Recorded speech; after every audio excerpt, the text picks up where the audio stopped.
नमस्कार साथियों, learn with Madhusudan sir YouTube channel पे आप सभी का स्वागत और अभिनंदन।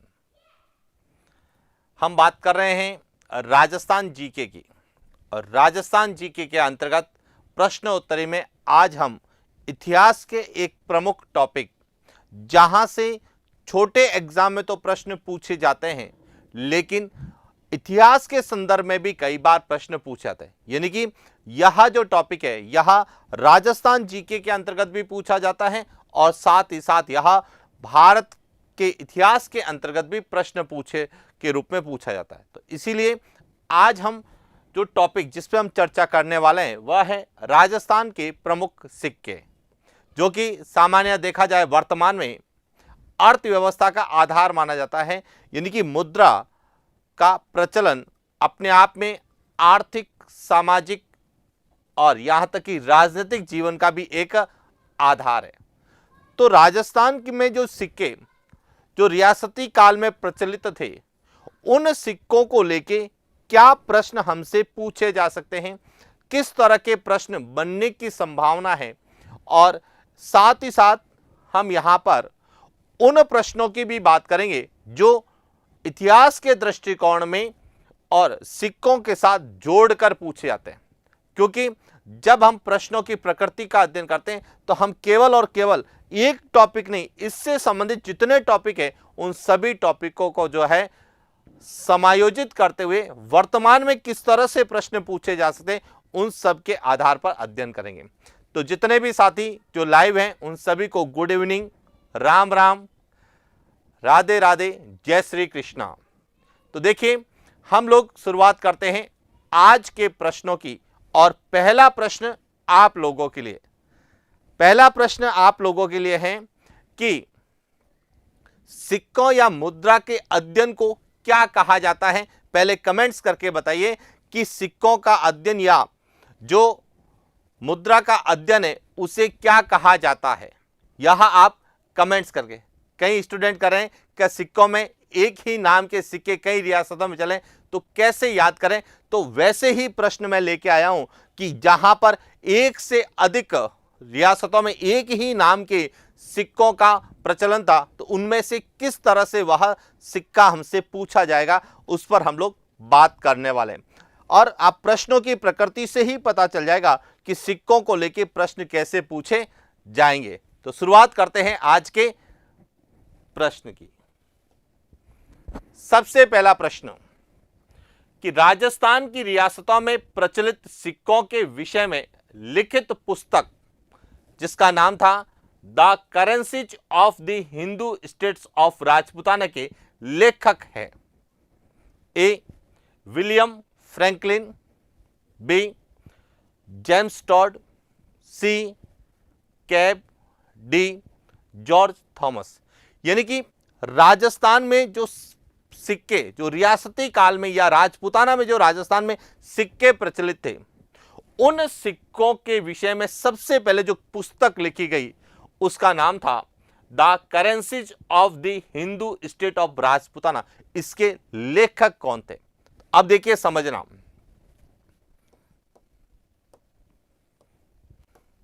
सबसे पहले एक एक ऑप्शन को लेके बात करते हैं।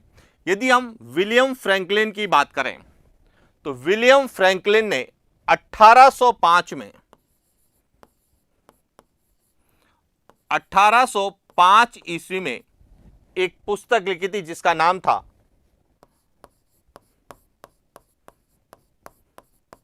मिलिट्री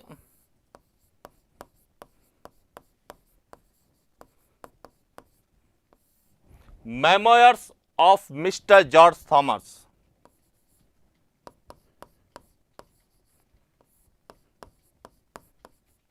मिस्टर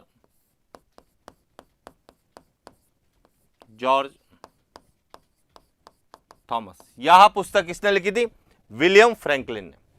उसके बाद कर्नल जेम्स टॉड की बात करें तो कर्नल जेम्स टॉड की एक पुस्तक जो कि 1829 में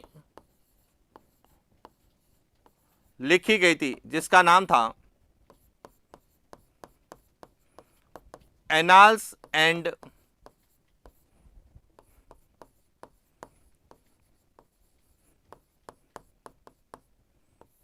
एंटीक्विटीज ऑफ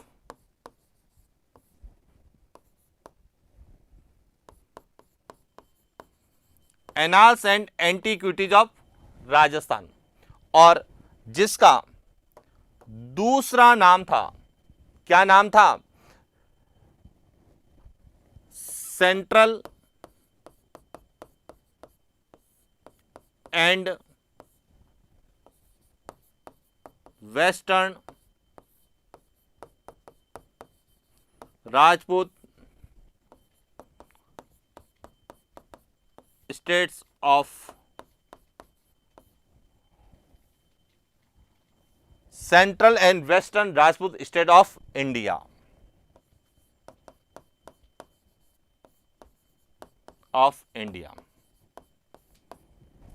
और कर्नल जेम्स टॉड ने एक और पुस्तक लिखी जिसका नाम था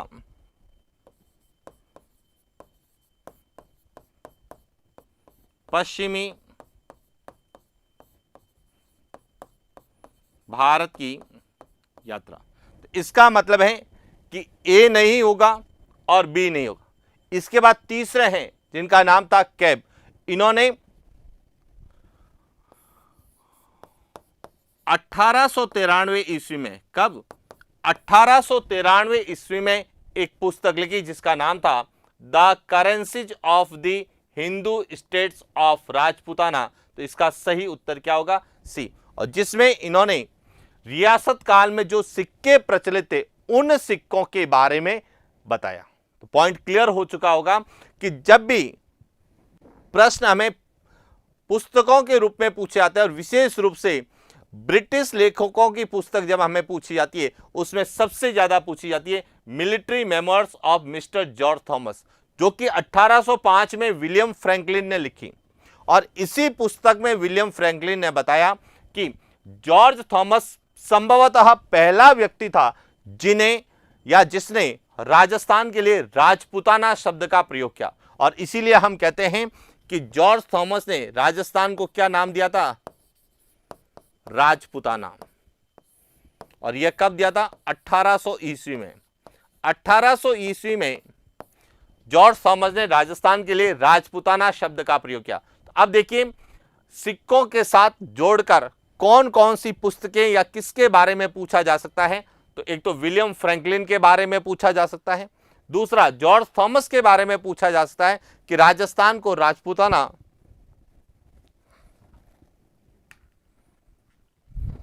सही आवाज, हेलो हेलो, अरे हेलो,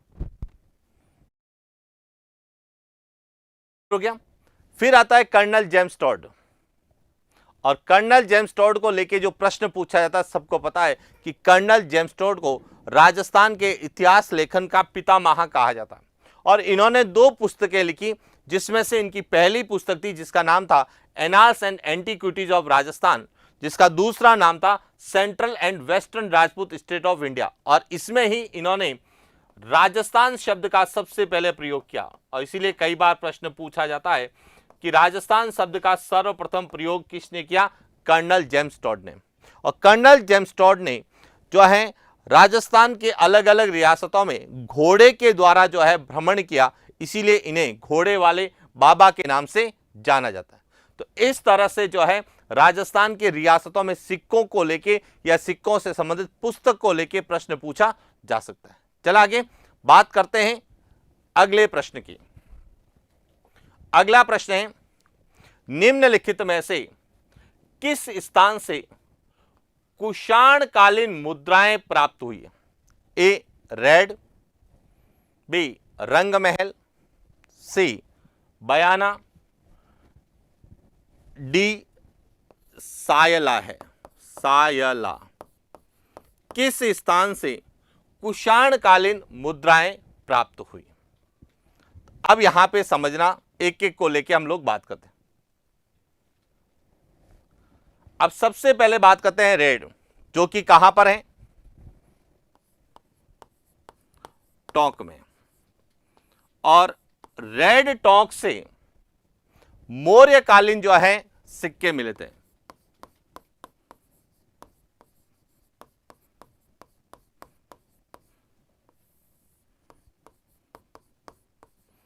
कौन से सिक्के मिले थे? मौर्यकालीन सिक्के कहां से मिले थे? रेड टोंक से, जिसमें सिक्कों की संख्या थी 3075। और यह कैसे थे?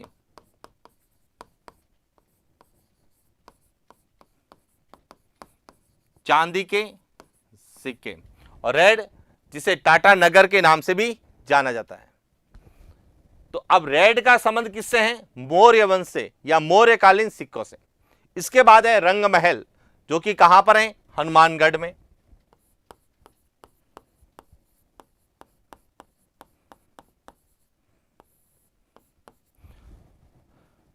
अब देखिए, बात करते हैं कि रंग महल हनुमानगढ़ से कुषाण कालीन सिक्के मिले।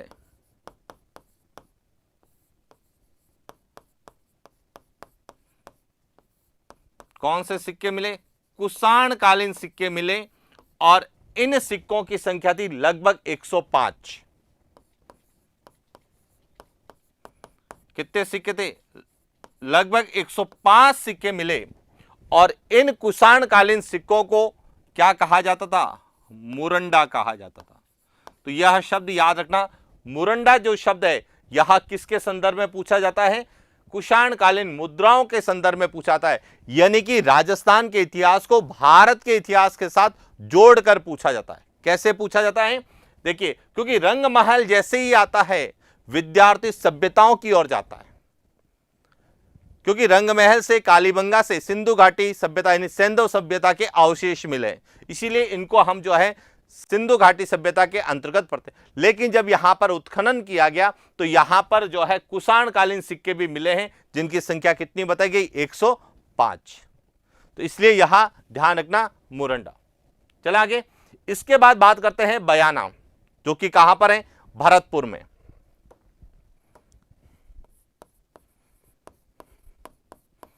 बयाना, भरतपुर। और यहां से जो यदि बात करें तो लगभग 2000 गुप्तकालीन सिक्के मिले हैं। यहां से किसके मिले हैं?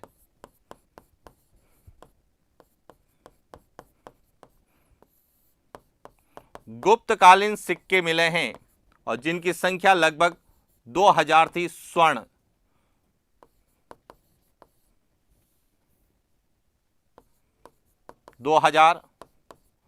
स्वर्ण मुद्रा के रूप में। इसके बाद बात करते हैं सायला। यहां है टोंक में।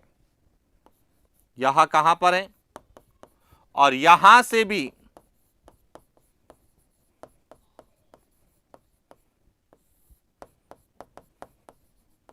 गुप्तकालीन सिक्के मिले। और गुप्त काल में भी पूछा जाए तो किसके? समुद्रगुप्त के। समुद्रगुप्त के ध्वज शैली में। कौन सी शैली में? ध्वज शैली में निर्मित जो है 13 स्वर्ण मुद्राएं मिली है। 13 स्वर्ण मुद्रा मिली है।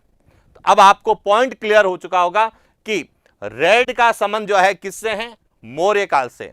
रंग महल का संबंध किससे है? कुषाण काल से। बयाना का संबंध किससे है? गुप्त काल से। और सायला का संबंध किससे है? गुप्त काल। और यहां से प्रश्न बनता है समुद्रगुप्त का। क्लियर हो गया? अब ध्यान रखना, समुद्रगुप्त का भी प्रश्न पूछा जा सकता है कि राजस्थान में समुद्रगुप्त के स्वर्ण सिक्के या ध्वज शैली के सिक्के कहां से प्राप्त हुए हैं। तो स्थान पूछा जाता है तो सायला, और डिस्ट्रिक्ट पूछा जाता है तो टोंक। क्लियर? अब जो फर्स्ट ग्रेड की तैयारी कर रहे हैं उन विद्यार्थियों के लिए यहां से प्रश्न कैसे बनता है कि जो फर्स्ट ग्रेड की तैयारी कर रहे हैं उनके सिलेबस में गुप्तकालीन जो है कला और सांस्कृतिक विशेषताएं पूछी गई है या सिलेबस में लिखा है, तो वहां से जो है प्रश्न आता है। तो ध्यान रखना, जब यहां से प्रश्न या सिक्कों को लेकर प्रश्न पूछा जाएगा तो कैसे पूछे जाएगा, यह ध्यान रखना। क्या पूछा जाएगा? निम्नलिखित में से वह स्थान जहां से गुप्तकालीन सिक्के नहीं मिले। तो जो फर्स्ट ग्रेड की तैयारी कर रहे हैं उन विद्यार्थियों के लिए कि गुप्त काल के जितने भी सिक्के जहां जहां से मिले हैं, चाहे वह भरतपुर से मिले हैं, चाहे टोंक से मिले हैं, जयपुर से मिले हैं या अन्य कोई स्थान से मिले हैं, तो कंप्लीट अच्छे से राजस्थान के संदर्भ में पढ़ के जाएं। और दूसरा, मौर्य काल के कहां पर मिले, तो वह क्या करेंगे, मौर्य काल और गुप्त काल दोनों को संयोजित करके पूछे थे, और उसमें भी पर्टिकुलर शासक को लेके भी पूछा जा सकता है समुद्रगुप्त का, कि राजस्थान में समुद्रगुप्त के ध्वज शैली के जो है सिक्के कहां से मिले हैं। क्लियर।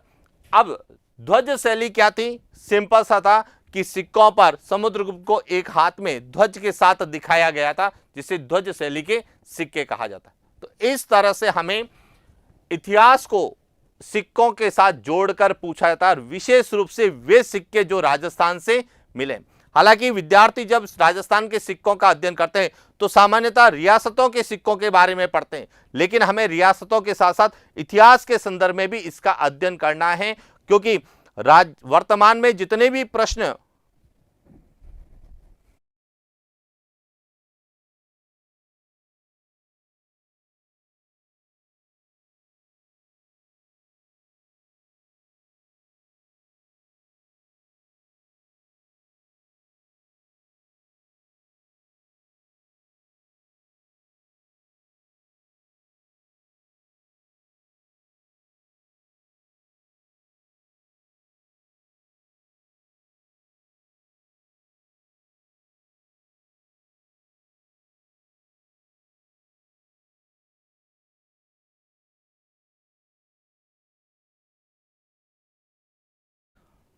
चले आगे बात करते हैं अगले प्रश्न की। अगला प्रश्न है, हाली तथा मदन शाही सिक्के राजस्थान की किस रियासत में प्रचलित थे।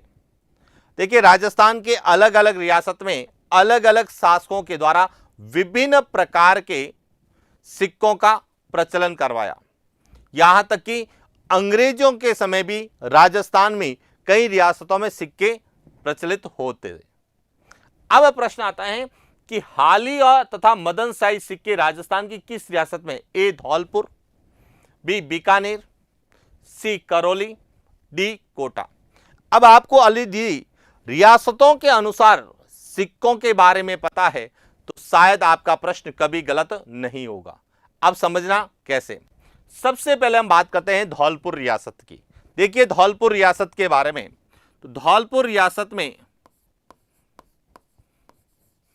तमंचा शाही सिक्के प्रचलित थे। कौन से, तमंचा शाही, यानी कि सिक्कों पर तमंचा का चिन्ह बना था, उन्हें तमंचा शाही सिक्के कहा जाता था, जो कि किस रियासत में प्रचलित थे, धौलपुर रियासत।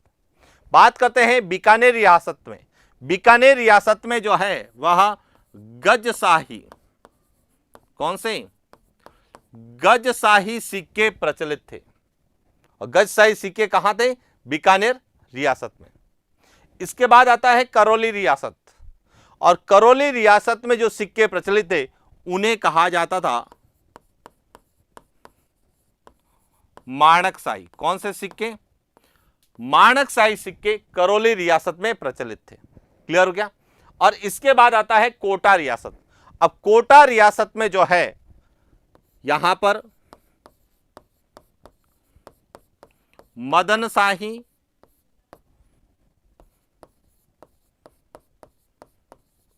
गुमान शाही और हाली, यह सिक्के जो है वह कोटा रियासत में प्रचलित थे।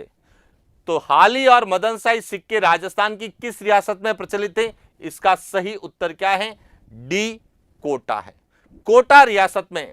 अब देखिए कई विद्यार्थी कमेंट कर रहे थे कि सर एक सिक्का अनेकों रियासतों में प्रचलित था, उनको कैसे याद करें। तो अब यहां पे समझना कि जो हाली था, हाली सिक्का यहां कोटा रियासत के साथ साथ जयपुर रियासत में,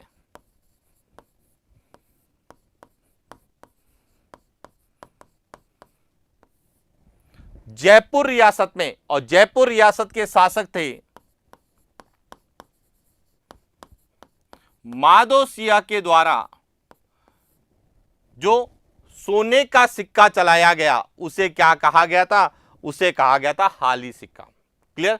और माणकशाही सिक्के जो है, यहां माणकशाही सिक्कों की जब हम बात करते हैं करौली रियासत में, तो यहां 1780 ईस्वी में महाराजा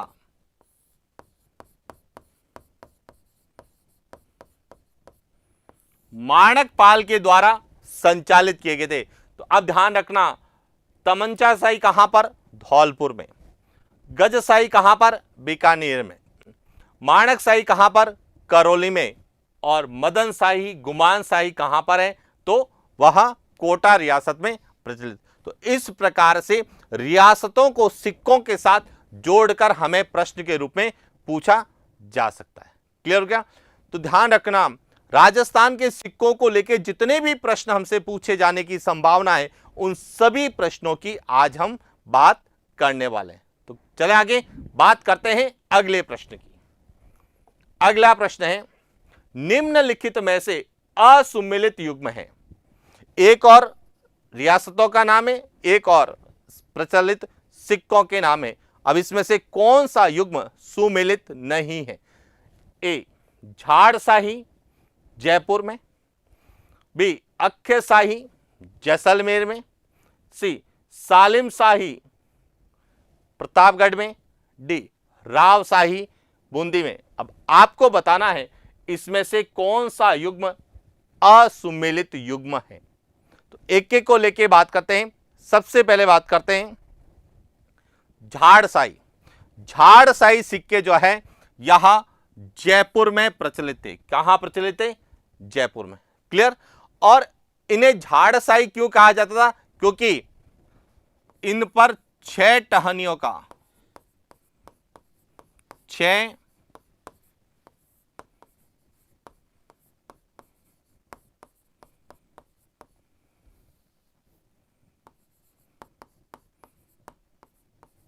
6 टहनियों के झाड़ का चिन्ह बनाया गया था और इसका जो वजन है वह लगभग 150 ग्रेन था। इसका जो वजन था वह इतना था। क्लियर हो गया? इसके बाद बात करते हैं अक्खयशाही। अक्खयशाही सिक्के यहां जैसलमेर में प्रचलित थे। सालिमशाही सिक्के यहां प्रतापगढ़ में। अब ध्यान रखना, सालिमशाही सिक्के प्रतापगढ़ के अलावा बांसवाड़ा और डूंगरपुर इन रियासतों में भी क्या है? प्रचलित है। और सालिमशाही सिक्के जो है चलाए थे वह प्रतापगढ़ के शासक महाराजा सालिम सिंह के द्वारा प्रचलित किए गए थे। रावशाही सिक्के यहां बूंदी में नहीं थे। तो इसमें से कौन सा युग्म असुमेलित है? इसका सही उत्तर है डी, रावशाही सिक्के यहां बूंदी से संबंधित नहीं है। रावशाही सिक्के यहां अलवर रियासत में, अलवर रियासत में प्रचलित थे। क्लियर? बूंदी रियासत में जो सिक्के थे उनमें सबसे पहला है वह है रामशाही। रामशाही सिक्के हैं,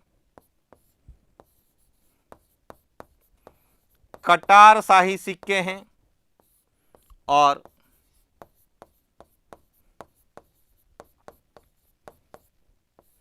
चेहरेशाही सिक्के। ये सिक्के जो है यहां बूंदी रियासत में प्रचलित थे।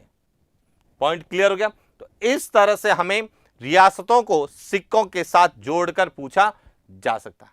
अब एक और पॉइंट ध्यान रखना जो सबसे इंपॉर्टेंट है वह है कि जो झाड़शाही सिक्के जो जयपुर में थे यहां किसके थे? स्वर्ण के। यहां राम सिंह और माधो सिंह द्वारा प्रचलित थे और यहां किसके थे? सोने के सिक्के थे। और इसमें माधो सिंह के द्वारा जो सोने का सिक्का चलाया गया उसे हाली सिक्का भी कहा गया था। तो इस तरह से जो है हमें रियासतों को और सिक्कों को जोड़कर एग्जाम में पूछा जा सकता है। क्लियर? चला आगे बात करते हैं अगले प्रश्न की। अगला प्रश्न है, जैसलमेर रियासत में प्रचलित तांबे का सिक्का कहलाता था?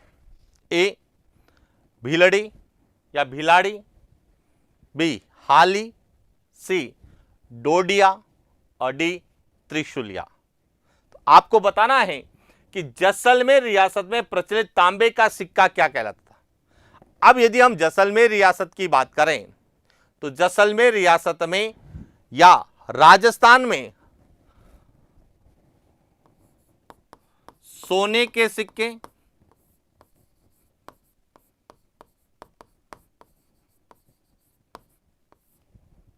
चांदी के सिक्के,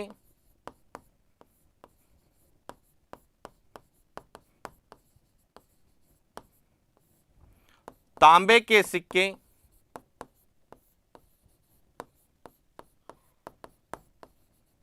और मिश्र धातु के सिक्के प्रचलित थे।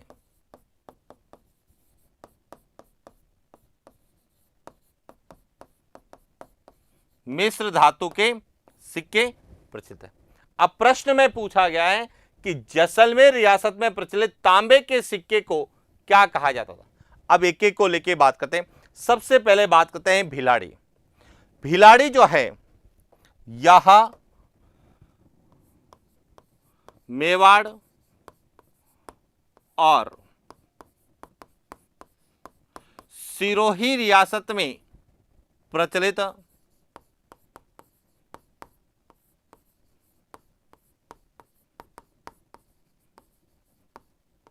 चांदी का सिक्का था। हाल ही की बात करें तो यह जयपुर और कोटा रियासत में प्रचलित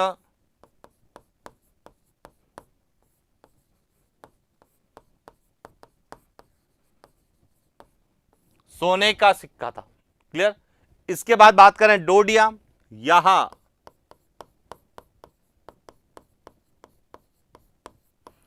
जैसलमेर रियासत में प्रचलित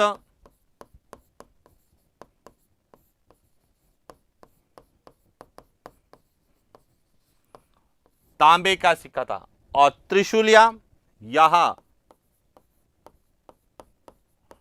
डूंगरपुर रियासत में प्रचलित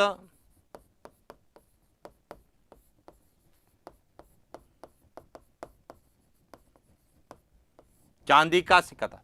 इस प्रकार से जो है जैसलमेर रियासत में प्रचलित तांबे के सिक्कों को क्या कहा जाता था? इसका सही उत्तर है सी डोडिया कहा जाता था। तो हमें जो स्थानीय सिक्के जो वहां पर प्रचलित थे उन सिक्कों को क्या कहा जाता था यह भी क्लियर होना चाहिए, जिसमें विशेष रूप से त्रिशूलिया है, डोडिया है, हाली, इनको एग्जाम में पूछा जाता है। चले आगे बात करते हैं अगले प्रश्न की। और अगला प्रश्न है कि लक्ष्मण शाही सिक्के राजस्थान की किस रियासत में प्रचलित थे? ए प्रतापगढ़, बी बांसवाड़ा, सी डूंगरपुर, डी बूंदी। अब समझना लक्ष्मण शाही सिक्के। लक्ष्मण शाही सिक्के बांसवाड़ा के महारावल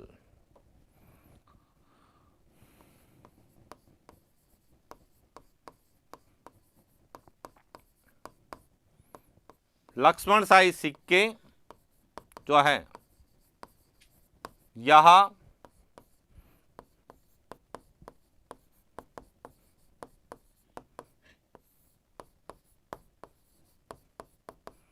बांसवाड़ा रियासत में बांसवाड़ा के महारावल हुए जिनका नाम था महारावल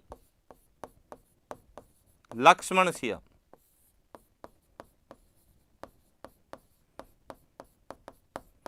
महारावल लक्ष्मण सिंह द्वारा बांसवाड़ा रियासत में जो सिक्कों का प्रचलन किया उन्हें कहा गया लक्ष्मण शाही सिक्के। तो लक्ष्मण शाही सिक्के राजस्थान की किस रियासत में प्रचलित थे? इसका सही उत्तर है वह है बी। क्लियर। अब इसके अलावा जो प्रतापगढ़, डूंगरपुर, बूंदी यहां पर कौन से सिक्के प्रचलित थे? तो यदि हम प्रतापगढ़ की बात करें तो प्रतापगढ़ में सालिम शाही सिक्के,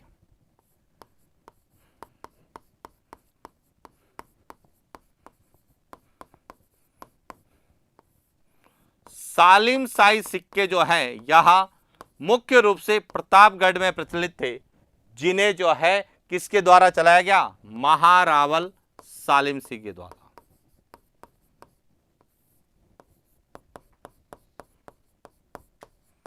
महारावल सालिम सिंह द्वारा इनका प्रचलन किया गया।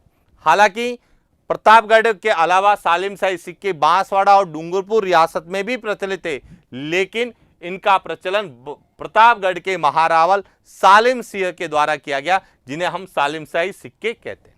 बांसवाड़ा में लक्ष्मण शाही सिक्के। बात करते हैं डूंगरपुर की। डूंगरपुर में जो है 2 सिक्के प्रमुख चलते थे। एक का नाम था त्रिशूलिया। ध्यान रखना, यह प्रश्न बहुत बार पूछा जाता है, त्रिशूलिया। और दूसरा जो था वह था पत्री सीरिया।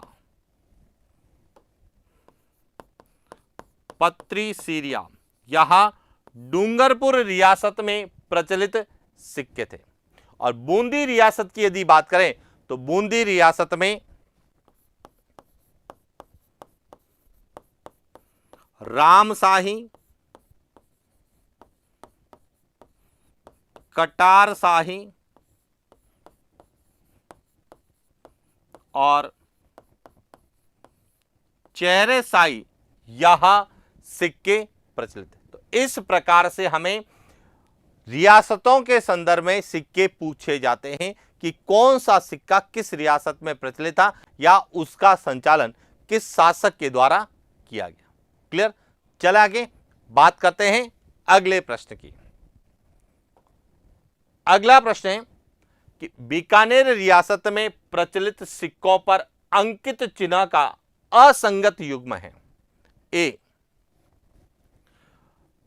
गजसिंह चंवर, बी सूरत सिंह त्रिशूल, सी रतन सिंह नक्षत्र, डी सरदार सिंह छत्र। यानी कि विभिन्न रियासतों में जो सिक्कों का प्रचलन था, उन सिक्कों पर शासकों के द्वारा किसी विशेष चिन्ह का अंकन करवाया जाता था, ताकि पहचान की जा सके कि यह सिक्का उस शासक से संबंधित है। तो बीकानेर रियासत के अलग अलग शासकों ने अलग अलग चिन्ह का अंकन करवाया। अब देखिए, सबसे पहले बात करते हैं कि बीकानेर शासक में महाराजा गजसिंह ने, अब समझना यहां से,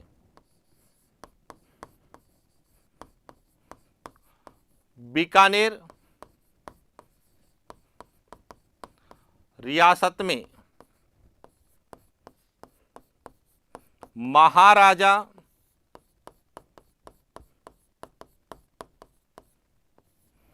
गजसिंह ने जो है बादशाह आलमगीर द्वितीय से, बादशाह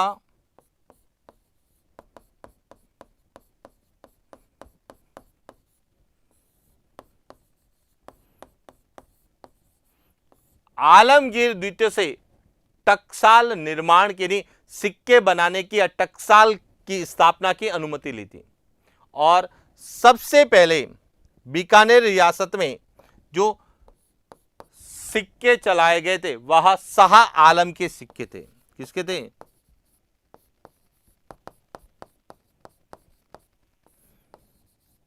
शाह आलम के सिक्के प्रारंभ किए गए थे। और ये कब किए गए थे? 1759 ईस्वी में। 1759 ईस्वी में बीकानेर रियासत में टकसाल का निर्माण किया गया। और किसकी अनुमति से किया गया? बादशाह आलमगीर द्वितीय की अनुमति से किया गया था। और किसके द्वारा की गई थी? महाराजा गज सिंह के द्वारा। और सबसे पहले कौन से सिक्के चलाए गए थे? शाह आलम के सिक्के चलाए गए। अब इन सिक्कों पर जो है अलग अलग चिन्ह थे। अब बात करते हैं गजसिंह, महाराजा गजसिंह ने जो सिक्के चलाए उस पर जो है ध्वज, किसका चिन्ह था? ध्वज और मोर छल का जो है चिन्ह था। सूरत सिंह ने जो चलाया उस पर त्रिशूल का था। रतन सिंह ने जो चलाए उस पर नक्षत्र का था। और सरदार सिंह ने चलाए उस पर छत्र का। तो बीकानेर रियासत में प्रचलित सिक्कों पर अंकित चिन्ह का असंगत युग्म कौन सा है? इसका सही उत्तर है वह है ए। तो यह ध्यान रखना कि गज सिंह ने जो है चंवर का प्रयोग नहीं किया, उसकी जगह किसका प्रयोग किया था? ध्वज का प्रयोग किया था। तो इस प्रकार से हमें सिक्कों के ऊपर जो चिन्ह अंकित है उनको शासकों के संदर्भ में जोड़कर विशेष रूप से संगत असंगत, कौन सा सुमेलित है कौन सा सुमेलित नहीं है, इस प्रकार के प्रश्न ज्यादा पूछे जाते हैं। चल आगे बात करते हैं अगले प्रश्न की। ब्रिटिश काल में सर्वप्रथम टकसाल खोलने की अनुमति किस राज्य ने प्राप्त की? ए जयपुर, बी जोधपुर, सी कोटा, डी बीकानेर। अब ध्यान रखना कि राजपूत काल में मुगल शासकों की अनुमति से राजस्थान के रियासतों के शासकों ने सिक्कों का निर्माण शुरू किया, यानी टकसाल की स्थापना की, सिक्के बनाए। लेकिन ब्रिटिश काल में सबसे पहले अपनी रियासत में टकसाल खोलने की अनुमति जो प्राप्त की थी वह किसने प्राप्त की थी? इसका सही उत्तर है ए। सबसे पहले जयपुर रियासत ने टकसाल खोलने की अनुमति प्राप्त की। Point clear? और लगभग 1900 ईस्वी में जो है राजस्थान के अलग अलग रियासतों में टकसाल खोलना प्रारंभ हुआ। किस काल में? ब्रिटिश काल में। और ब्रिटिश काल में जो सिक्के चलाए गए थे उन्हें क्या कहा जाता था? कलदार सिक्के कहा जाता था, जो जोधपुर रियासत में, कोटा, बीकानेर सभी रियासतों में जो है प्रचलित होते थे। तो इस तरह से हमें सामान्य प्रश्न भी पूछा जा सकता है कि राजस्थान में सबसे पहले टकसाल खोलने की ब्रिटिश काल में सिक्के निर्माण की अनुमति किस राज्य या रियासत ने प्राप्त की? तो वह जयपुर रियासत। चलो आगे बात करते हैं अगले प्रश्न की। पद्मशाही सिक्के का संबंध है ए सलुम्बर से, बी किशनगढ़ से, सी शाहपुरा से, डी सोजत से। तो अब ध्यान रखना पद्मशाही सिक्के, पद्मशाही सिक्के यहां तांबे के सिक्के थे।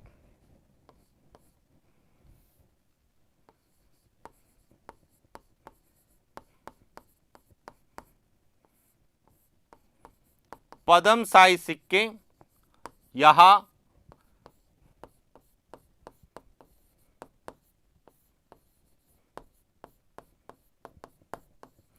तांबे के सिक्के थे, जो कि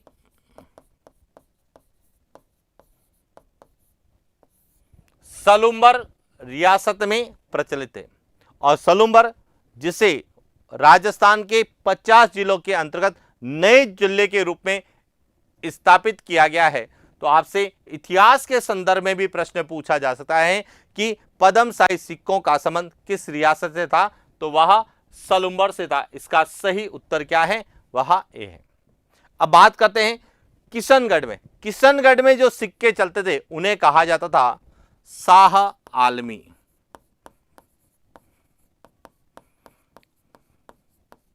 शाह आलम के सिक्के चलाए गए थे, जिन्हें क्या कहा गया? शाह आलमी। और शाहपुरा में जो सिक्के थे वह थे माधेशाही।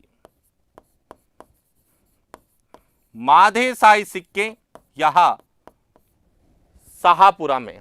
और सोजत में जो सिक्के चलते थे उन्हें कहा जाता था लल्लू शाही। तो इस तरह से राजस्थान की अलग अलग रियासतों में अलग अलग प्रकार के सिक्कों का प्रचलन था। तो पद्मशाही सिक्कों का संबंध किससे है? सलुम्बर से है, जो कि तांबे का सिक्का होता था। क्लियर? चले आगे बात करते हैं अगले प्रश्न की। अगला प्रश्न है ढींगला, भिलाड़ी, भीडरिया, त्रिशूलिया आदि है। ए सोने के सिक्के, बी चांदी के सिक्के, सी तांबे के सिक्के, डी शीशे के सिक्के।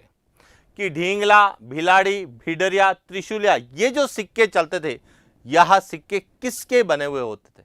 अब समझना यहां से, सबसे पहले तो इन सिक्कों की बात करें तो ये जो सिक्के हैं यह मेवाड़ रियासत में प्रचलित थे। कहां पर थे?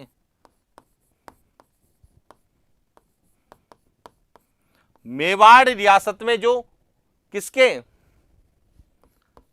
तांबे के सिक्के थे।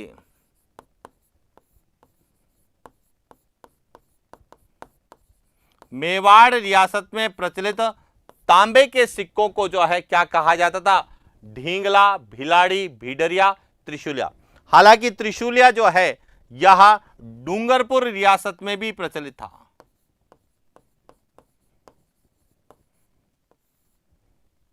डूंगरपुर रियासत में भी था, लेकिन मेवाड़ रियासत में जो तांबे का सिक्का चलता था उसे क्या कहा जाता था? ढींगला, भिलाड़ी, भीडरिया, त्रिशूलिया। आपसे सीधा पूछा जा सकता है कि ढींगला, भिलाड़ी, भीडरिया, त्रिशूलिया है तो सिक्कों के प्रकार है, या फिर किसके बने हुए थे? तांबे।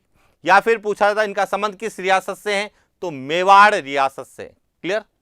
अभी हम बात करें मेवाड़ रियासत में जो सोने के सिक्के चलते थे उन्हें कहा जाता था स्वरूपशाही सिक्के, जो कि महाराणा स्वरूप सिंह के द्वारा चलाए गए। और चांदी के सिक्के चलते थे उन्हें कहा जाता था शाह आलमी। चांदी के सिक्के क्या कहलाते थे?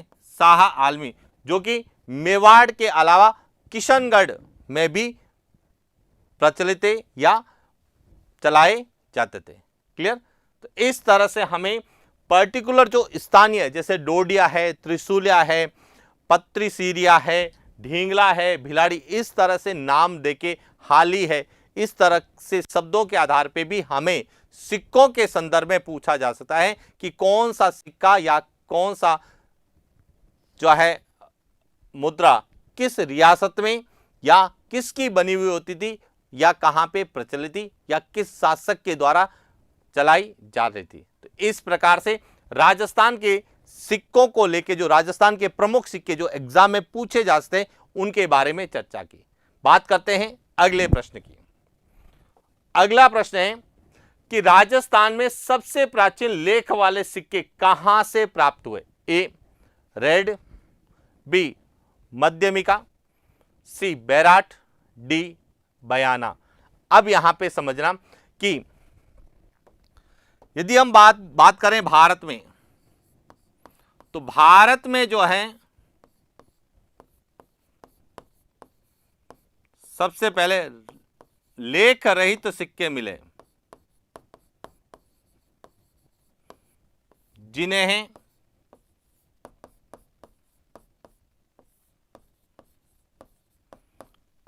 आहत मुद्रा कहा जाता था, जो लेख रहित होती थी। क्लियर?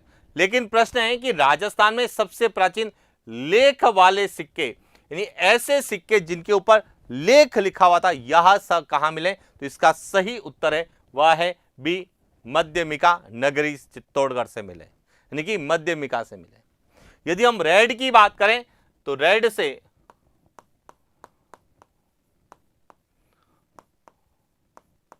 मौर्यकालीन सिक्के मिले, बैराट और बयाना से